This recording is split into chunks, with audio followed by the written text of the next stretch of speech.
Let's go mga kalma, padayon ta sa to street food diri sa Open Mercado no, diri sa Lapu-Lapu City. O kita tani sushi nga mga baligya diri no. First time ko ani mukaon pero kita na ko nila taon-taon na, pero karon ko na ko nag-content. So ato ang content ro is mga street food man sa Open Mercado diri sa Lapu-Lapu. So ato kining tilawan mga kalma. Og matik giablihan ning ma'am no para makapili ta. So pili ta ni mga kalma. Ang isa ni is tag 30 pesos each good. Bisa asa ani nga now, bisa asa ka flavor. 30 pesos, alright. So nakapili ta mo na itong napili mga kalma. Upat ka buhok, gibutangan niya sauce on top. Ambot lang kung saan nga sauce, pero soy sauce goro ni. Kupaha silang sushi, diwa sa namligya ba? Alright, kuha tag toothpick, then tusoko na siya para ato siya makaon mga kalma. Alright, bawa na ni ang pin event. Oh my goodness. Nakaingon di ko ni mga kalma. Awa kong expression sa kunaw mga kalma. Grabe gid. So, upat ka buhok, 120 gid siya tanan mga kalma, pero okay ra puno kay makatilaw gyud ta, pero grano tilawan ta ng flavors no, murag dako-dako og mga gasto. Og pas-pas kay mukaon mga kalma, ari na po ta sa lain. Mangaon na po tag tempura.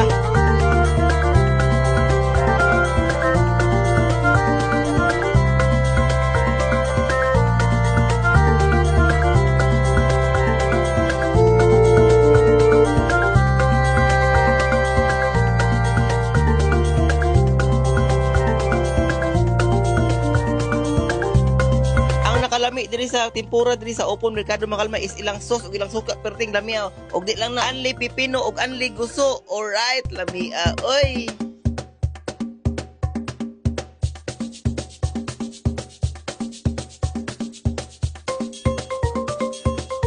Og matik after sa tempura, ari na punta mag-dessert ta diri sa tapad sa Birin sa Rigla kaning nain na maligya piyaya no nga show cooking gyud.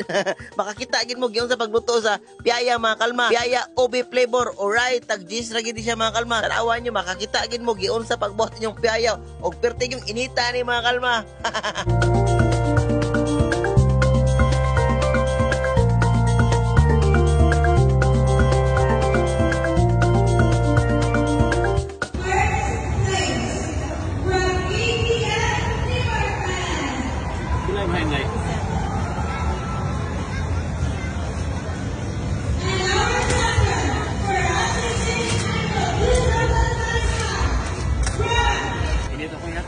Oh.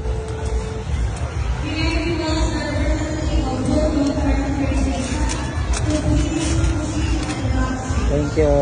Thank you.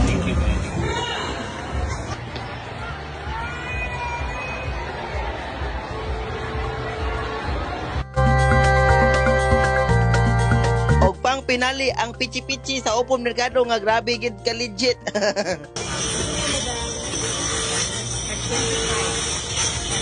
Sila na.